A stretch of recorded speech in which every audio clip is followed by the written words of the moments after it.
do we relate to inspire people with action? Everyone's on their phones watching like a viral cat video. How can we make something educational that's going to grab people's attention and retain it, like a viral cat video playing with yarn?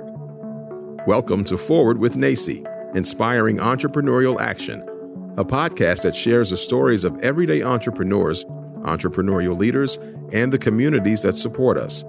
We hope that this diverse collection of stories brings you inspiration, inspires you to take action, and ignites entrepreneurship in your community as we make our way forward together.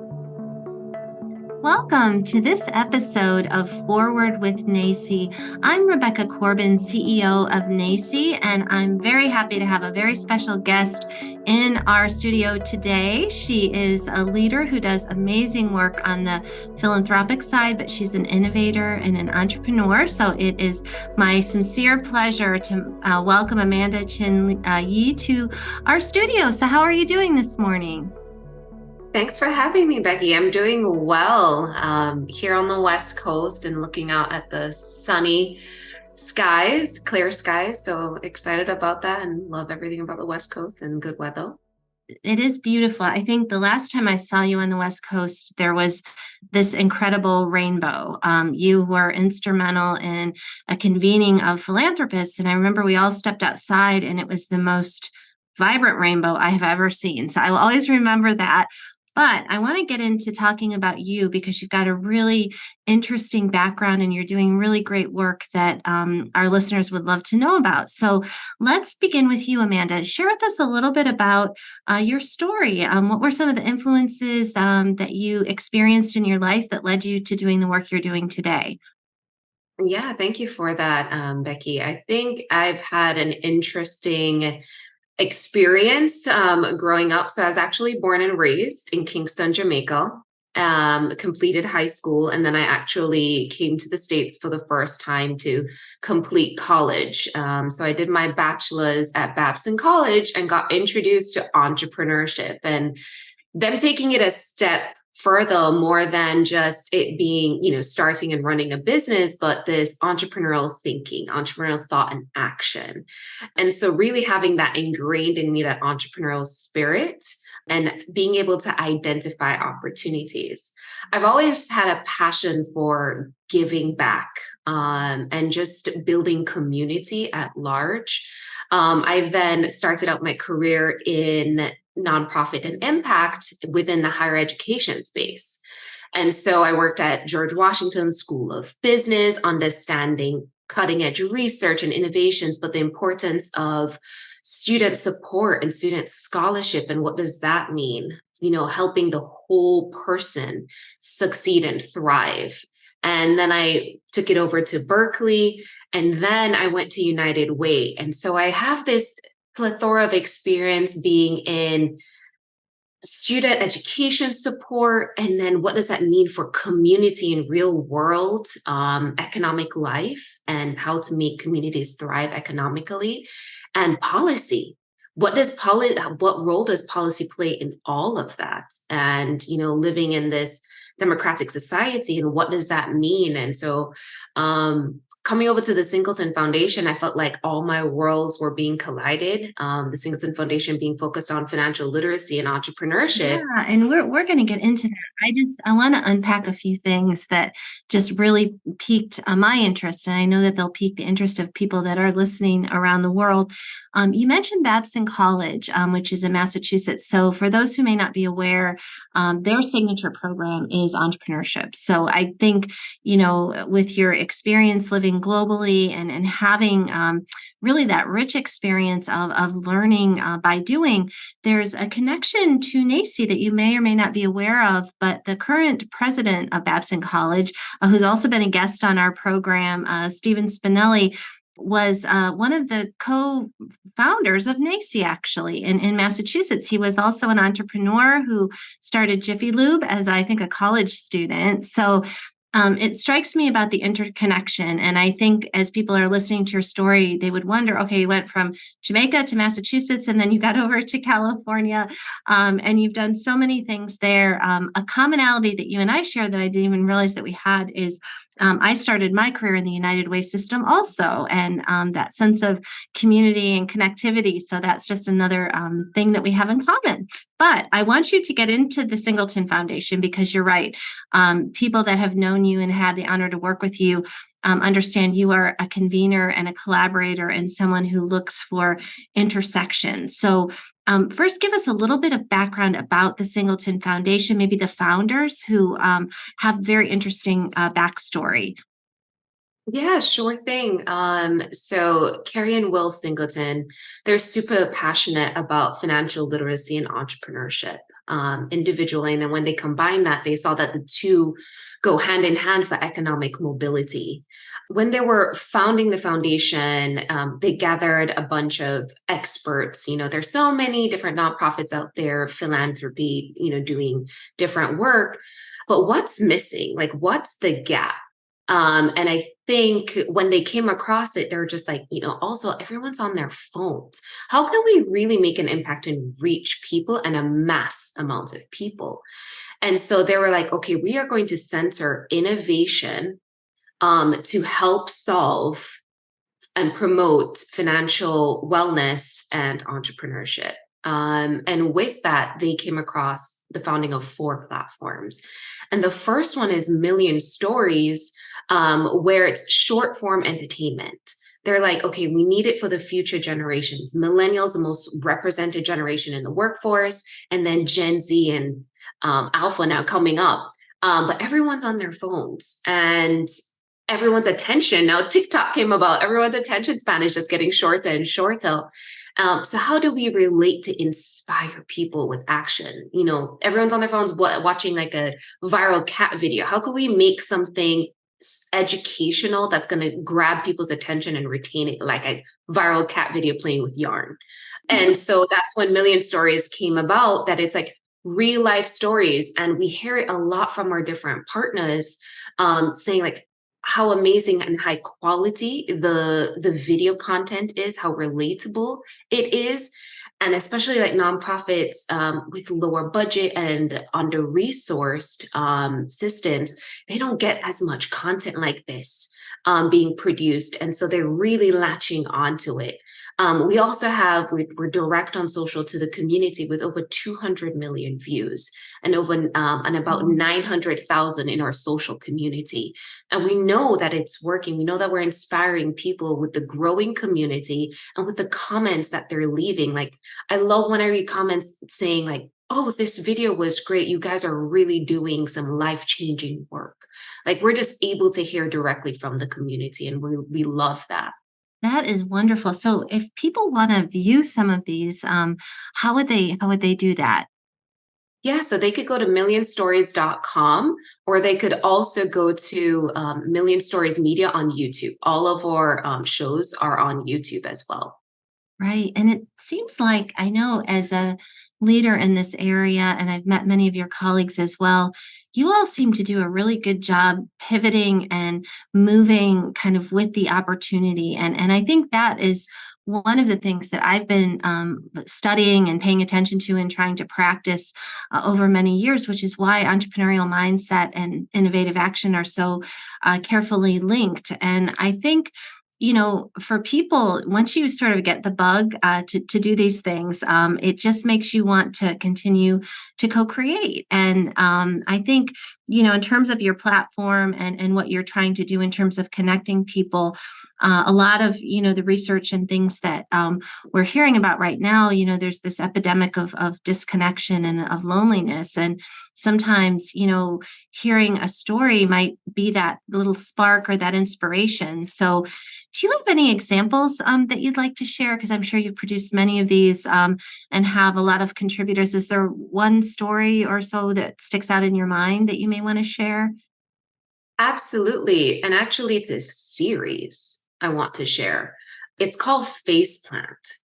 And it's literally that. It is, each episode features a different human, wonderful human. Could be an entrepreneur or somebody that has done a traditional career per se, that has experienced some sort of failure, but then was lifted up and persevered and was resilient and now is able to share their outcome and the triumph, that journey.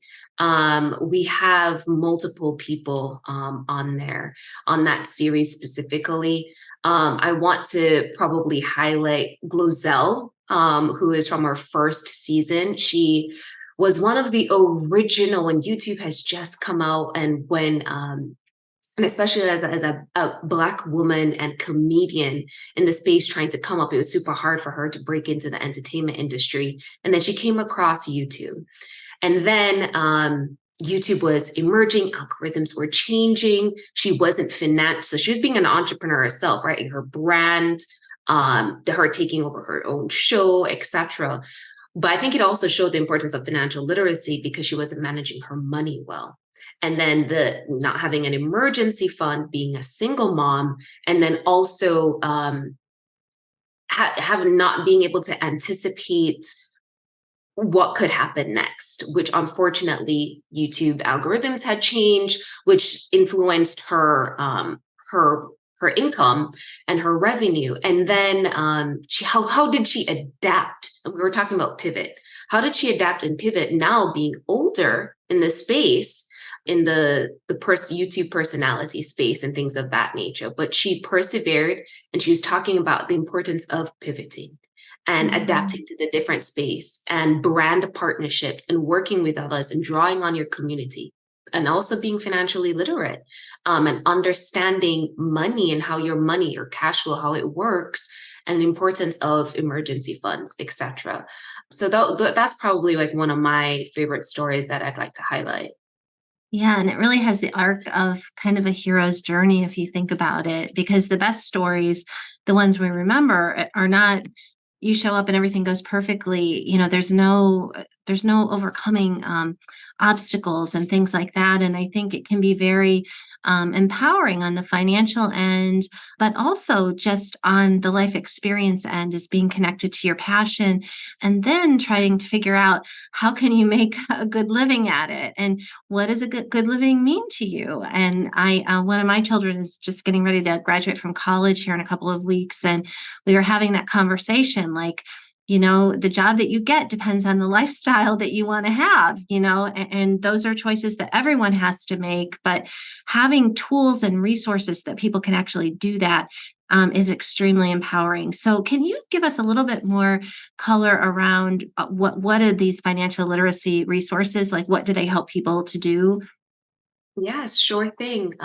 So in terms of like the videos, they teach people enough, give you enough of a nugget to understand, to spark interest of like, oh, this is important enough for me to pay attention to. Let me go learn more. And I think that's always like the step. And what's really great, in order to learn more, we actually just launched Groove this year, which is our financial wellness platform that really conquers money anxiety. When we're talking about financial literacy and wellness and money in general, a lot of people face shame and anxiety and would rather not even try to handle or discuss money.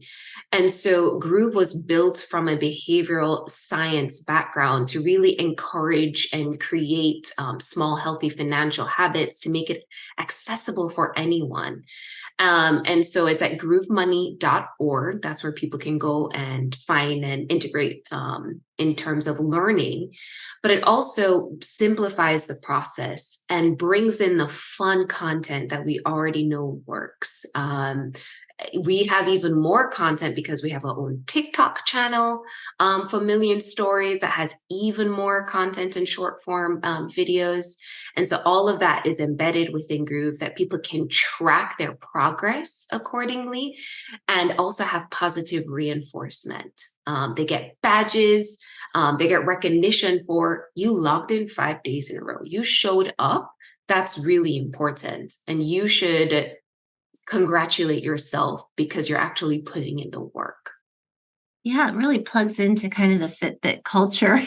And, many of us on our phones, I think we were speaking about this earlier, just sometimes travel can be kind of grueling, but, you can turn, challenge of a 2-hour layover in an airport into opportunity because you get lots of walking in if you choose to do that. And I think sometimes what you're saying, those habits and those prompts, and really kind of empowering people to have control and opportunity in their lives. And that's one of the things that I've always truly loved about community colleges, that it was open access. You can start from wherever you are. And many years ago, when I worked as a vice president for a community college, I remember we would get calls periodically from CEOs in the communities where their child had gone off to Babson or the University of Pennsylvania and had a little too much fun and didn't do well. And so they would have plugged back in for a second chance. So these are sometimes very affluent families.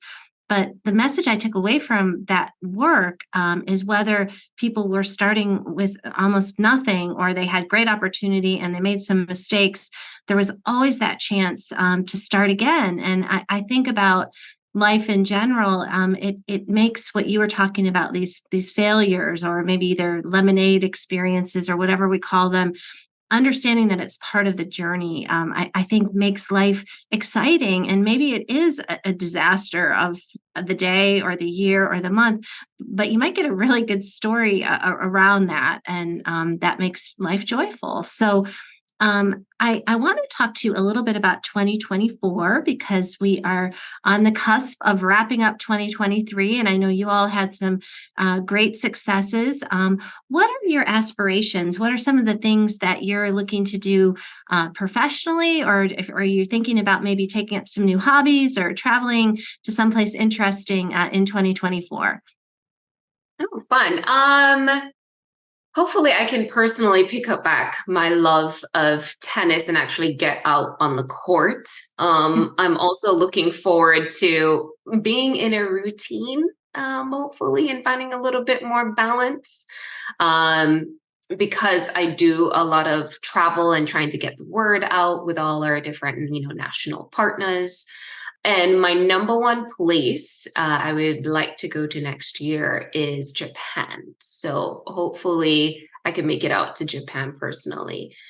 That would be fantastic. That's on my list too. I'm a gardener, and I have always been fascinated by the way that they plant rice and how they terrace gardens. And so you'll have to give me a good report when you get there. For And it's sure. always good to have a list, right? So Amanda, as our time kind of comes to a close, I just want to sort of end with a note of gratitude. We've just come through Thanksgiving, and it's a time where, there's a lot of uncertainty in the world. We read and some of the bigger newspapers about sort of the dehumanization to some extent of certain communities and things like that. But I think the story that sometimes doesn't get out there are leaders, young leaders like yourself, that are really out there wanting to change the world. And I would just encourage everyone who's listening to tune into those stories, sort of look toward the light, because there are a lot of troubling things. People need to take action and speak up in their communities, but there's a lot of really good work that's going on. And I think sharing your story with our network is one way of doing that. So I will give you the final word if you wanted to close us out, perhaps of something that you're grateful for. Before I do that, I also wanted to encourage everyone that no matter what the step is, big or small, just keep moving forward. And things may be hard, but there's nothing like listening and watching and taking in information, and don't be afraid to also share your voice. And one thing I am grateful for is honestly this work and seeing how it connects to people. I'm going to connect it back to my background. I'm an immigrant. So in terms of financial wellness and learning about American finance and what is credit, it's an American system.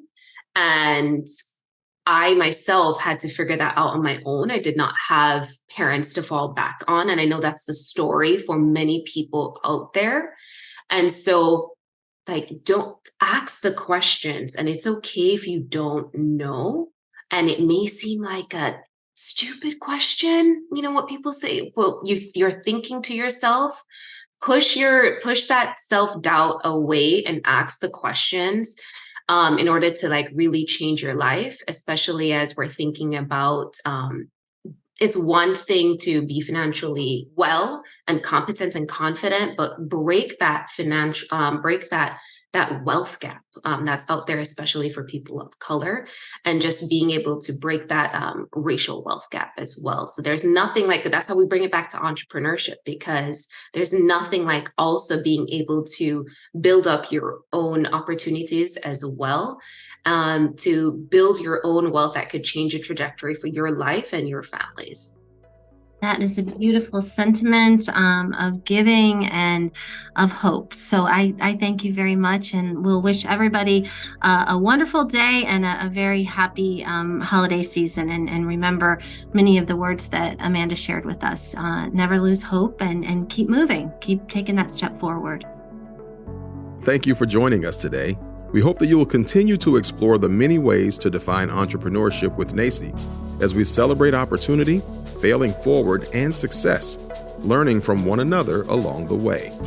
Subscribe to this podcast on your favorite platform and follow at NACCE on social media, and learn more about us at nacce.com/podcast. Stay tuned for a new episode each week. We look forward to making our way forward together with you.